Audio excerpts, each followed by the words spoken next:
there and welcome to Hangout with DFCC Credit Cards. Today we have a very special guest who, to be honest with you, I don't know how to define. So I'll tell you a few of the things that he is known for or known as. He's an entrepreneur. He's a marketing educator, he's a sales coach, he's the co-founder and chief educator of Daffodil Academy of Business and Marketing. He's also an ex-banker. He has many titles under his name, and he also is what is known as a cycling evangelist. If I'm wrong, I will be corrected today. My guest today is Yasas Hewage. Hi Yasas, nice to meet you. Very nice to meet you, thank you. Thank you. So, I have so many questions. How would you define yourself, to be honest? Because you do so many things. So that's a funny question. At some point in life you realize that you don't have to define yourself based on the job you do and what you get paid for. Correct. But what you love to do. Mm-hmm. So you can't do this at the age of 19 because you have to build a career. You're still defining yourself in the world and people judge you by that. Yeah. At some point you realize you don't have to do that. Yeah. So if you ask me a simple question, what I really love to do mm-hmm. is to cycle. Mm-hmm. So if you ask me who am I'm a very passionate cyclist and Okay. I want more people to cycle, become fit, have fun, get outdoors, and that's who I am. Mm-hmm. But how do I pay my bills, if that's the question? I have a marketing school, that is Daffodil. For the last 15 years I've been involved in marketing education. Mm-hmm. I have a company called Snipex, which is a sales training coaching type of company. Okay. The cycling passion I started, I never thought it would become some type of business, but I set up a cycling center called Spinner, which since 2014 has a place you can fix your bike. We became the first biomechanics center in this part of the world for technical work we do, mm-hmm. and a beautiful cafe where you can come and have a manjaga kottu and all that fun stuff. So yeah, that's how I spend my time. Right. So this might be a loaded question though, but why cycling? Why cycling is you've probably heard of this thing called Maslow's hierarchy, right? So you basically starting your life. That's a no. Okay, good. You don't have to. Okay. So it's about at some point in your life you try to figure out, okay, what am I doing? Why am I here? Right. Okay. So I'm somebody who started as a clerk in a bank. Okay. Okay. If it was DFCC, my job was to say hi, how are you, and count cash, right? That's what you get when you fail your A-levels. But I quickly figured out the formula to get promoted, right, in a bank, and I got promoted pretty fast. I had a plan to retire at 40, leave corporate world, I left at 37. So at a point in your career, you're thinking, okay, what do I do? Mm-hmm. I've already got close to the top, I can keep working, or this whole question about what's the purpose. Mm-hmm. Started exploring things, came back to just cycling for fun, because I used to cycle crazy as a kid. Got a bicycle from a friend who was another banker. I borrowed his bike, which was at his house, he was hanging clothes in it. Started riding around, then I started to bike to work, started enjoying it, and then I realized, I can actually use this simple bicycle to get a message out. Mm-hmm. Then obviously being a marketer, I realized that this is a vehicle I could use. Yeah. Rather than going and giving speeches everywhere in podiums and etc. A bicycle could be a great vehicle to talk about fitness, getting outdoors, families, sustainability, transport. I mean, it's such a vast area. Yeah. How a bicycle could impact a country, a community, an individual. So, for the last 10 years, that's at the core of Yasas is a bicycle. Okay. So now this brings me to sort of the core of this conversation, which is the last couple of months for all of us has been a very different experience, and I'm sure different people had different experiences. But with cycling being one of your passions, how did the lockdown affect you? You can't step out of the house, you can't socialize. How did that affect your life, and specifically cycling for you?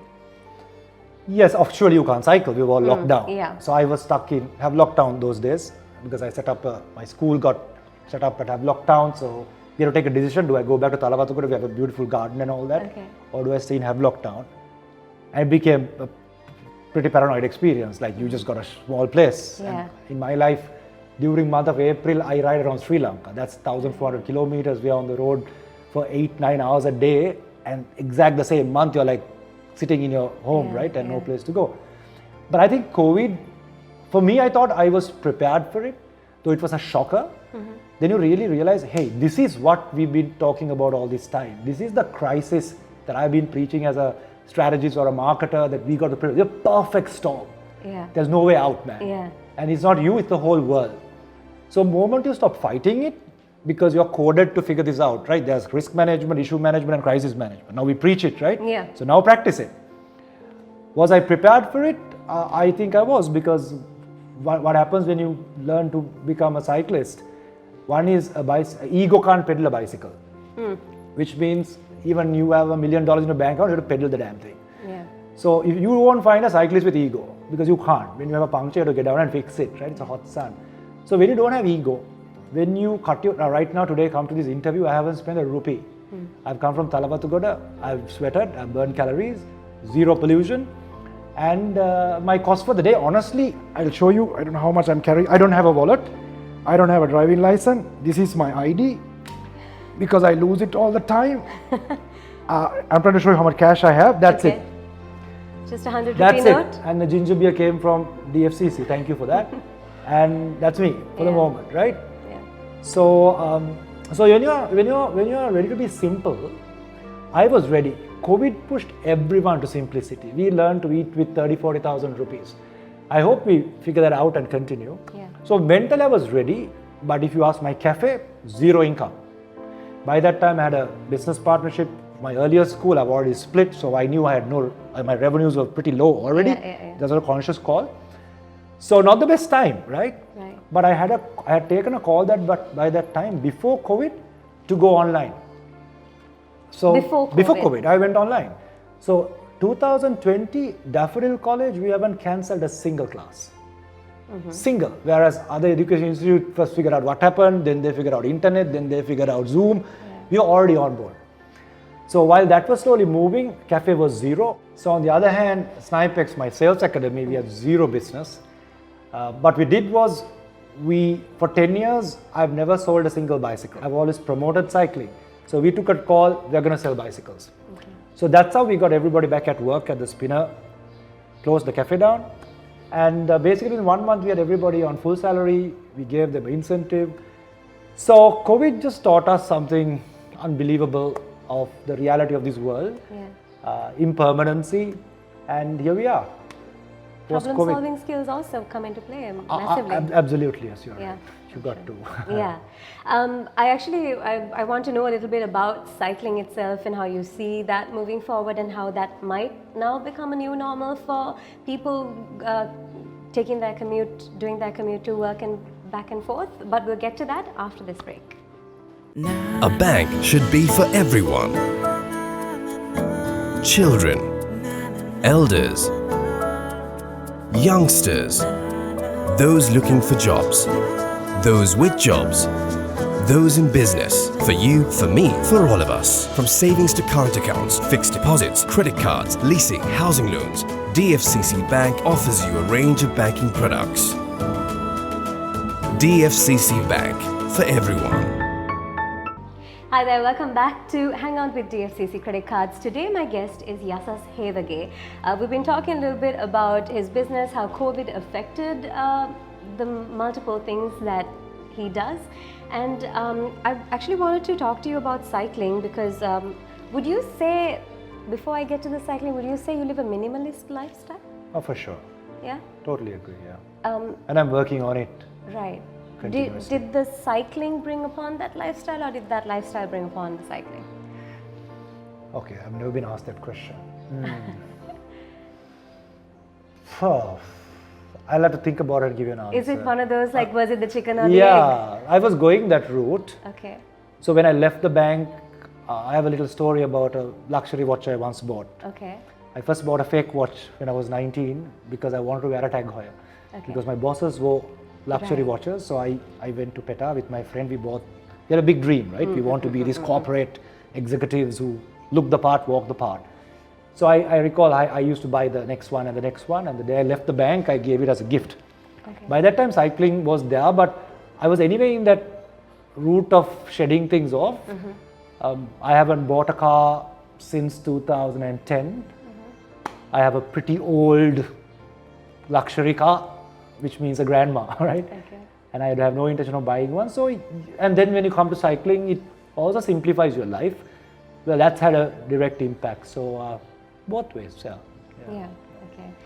What happened to that luxury watch? So luxury watch, I gave it to my first recruit in the bank. Okay. So I don't know what he did with it. Okay.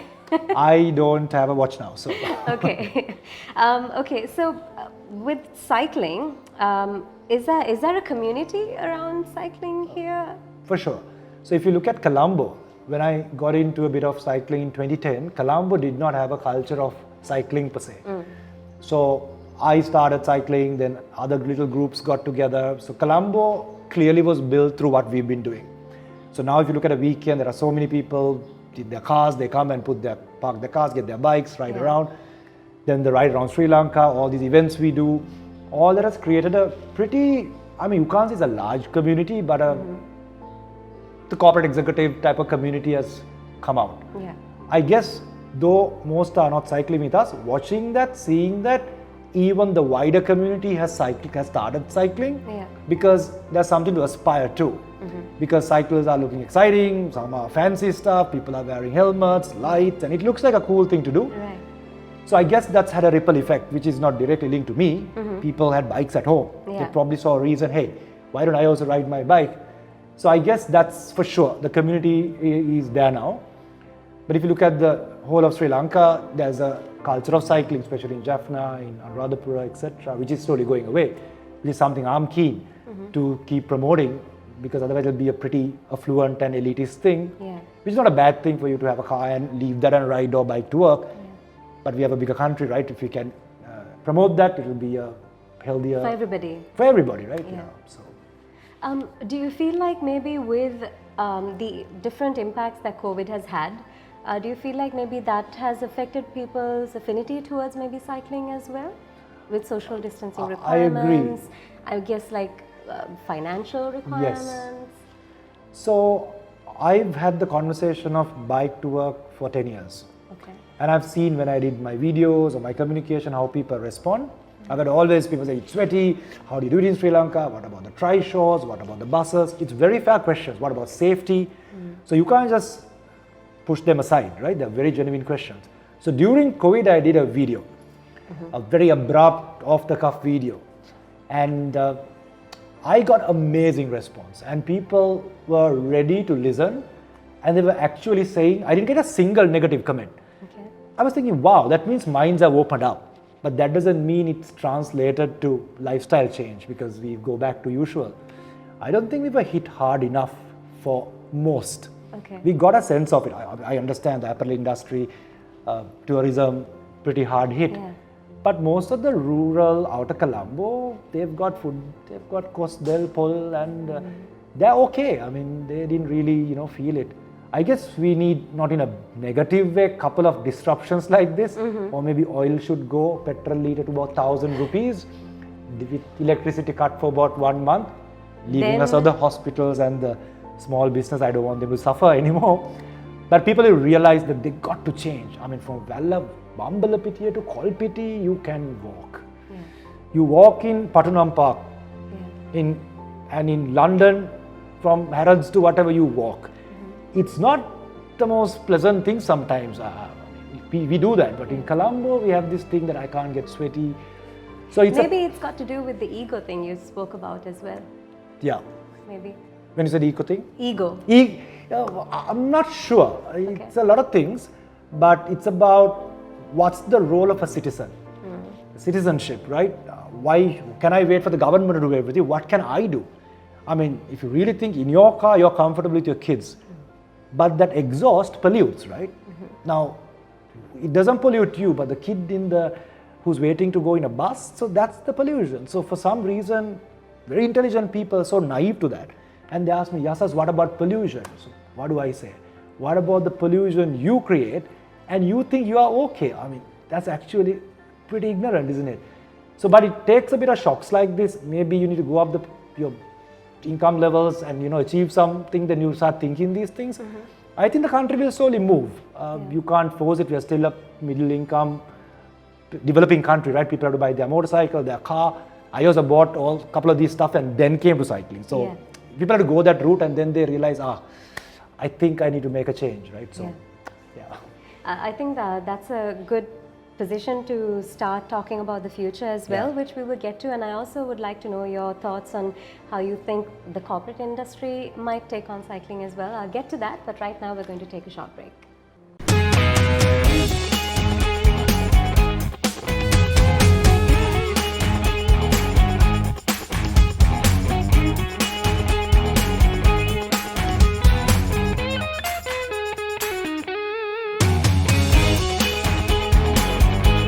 Every time you swipe your DFCC credit card, get 1% cash back into your account. Experience double the happiness with DFCC Credit Cards. DFCC Bank.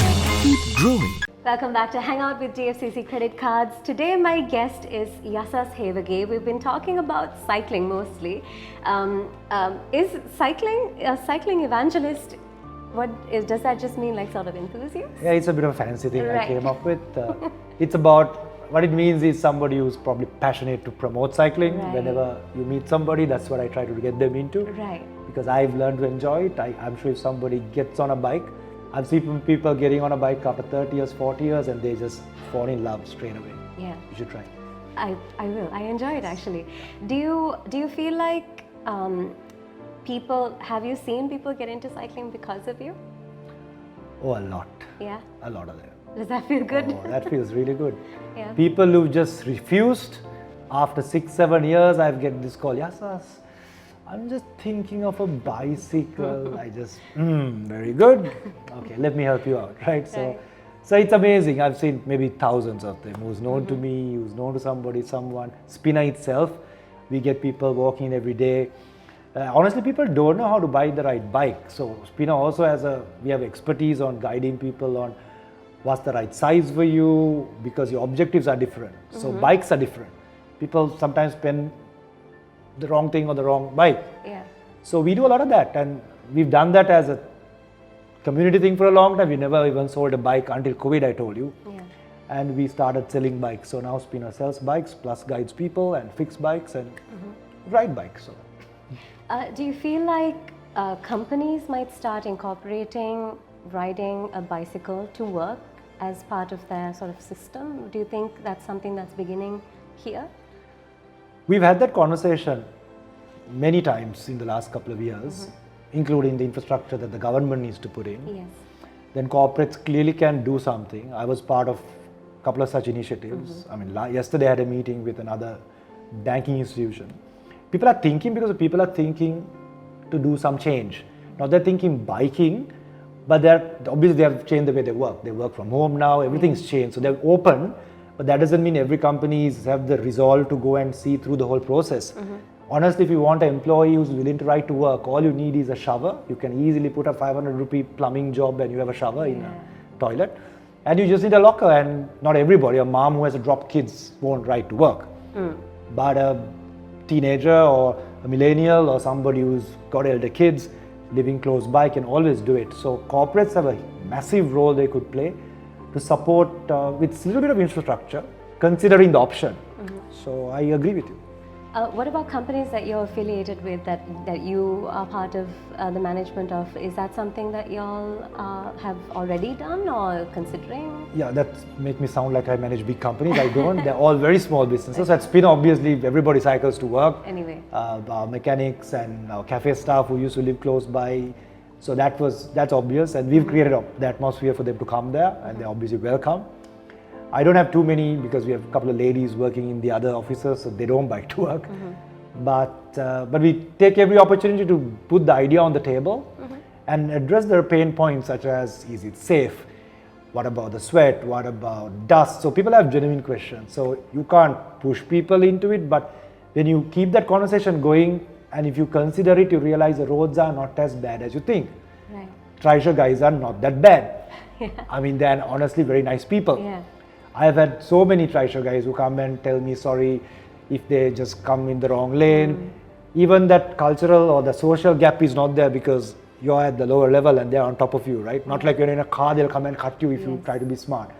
So it's a very different ecosystem, and you suddenly feel real because you're talking to people, you're having real conversations, not like in your AC cocoon, you're listening to music and just driving. You're actually with people, so that as a marketer, that's where I get my research, I get my insights, I talk to people. Right? Yeah. So it's not that bad. Sri Lankan roads are not that bad. I saw there was actually an article on Euronews, I think it was. It says the title was "Will cars be banned in Paris after lockdown?" Yes. But there are other countries that are ready for that, Yes. are capable of accommodating that. Do you maybe see Sri Lanka moving towards that in the future in a couple of years? And we're still trying to figure out public transport for the masses. So I'm not Yes. naive to say, give us a bike lane in between. We got to keep nudging it, but we got to be practical what we're asking for. Paris, Britain, they've gone that curve all the way. So they were ready. So clearly their policymakers took the moment and pushed it through, which made a lot of sense for them. Sri Lanka couldn't get that going at this moment, but we missed the opportunity to. I made a proposal, I put a video out also, got it to some of the policymakers. If we just deferred the times of work of private sector, public sector and schools, we could have emptied the roads a bit. That could have given a bit of leeway for somebody to peacefully, safely ride. So I guess with COVID and the elections, we couldn't get anything going. But a lot of hope. I mean, we are very positive with where the country could go with some stability. So from our side as community, we'll keep pushing the policymakers.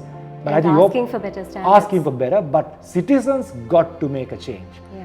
You don't have to ride, but you can walk. On a Sunday, you don't have to drive your big vehicle just to go to the supermarket. I mean, you have to make that conscious call. This pollution, you're making it. Yeah. You are the traffic. Don't expect your kids to be nice to you after 30 years, after all what you've done. Yeah. They'll ask you, why did you do this? So do something yourself. Corporates have a bigger role. I'm very excited to some of the discussions I'm having now. Companies are talking very, very interesting initiatives. But to get on a bike and ride, you don't need all this fancy stuff. Just take a bicycle and ride. You'll love it. Yeah. Absolutely. Would you say the final sort of note that we'd be leaving people watching would be start with yourself? Absolutely. Yeah. So start with yourself by understanding the fact that we are stuck in a living room and then we go to a car, then we end up in an office. Yeah. There is no community, we are not out there, so a bicycle connects. That doesn't mean everyone has to bike, but you can at least go and walk and get out there, right? So we realized for a change, what does it feel to be locked down? Now that we are open, enjoy being human, right? That's about being part of the environment and the community. So I found cycling to be my way of doing it. I hope you find whatever that works for you. Yeah. But small tip, you get on a bike, you're going to love it. That's no question.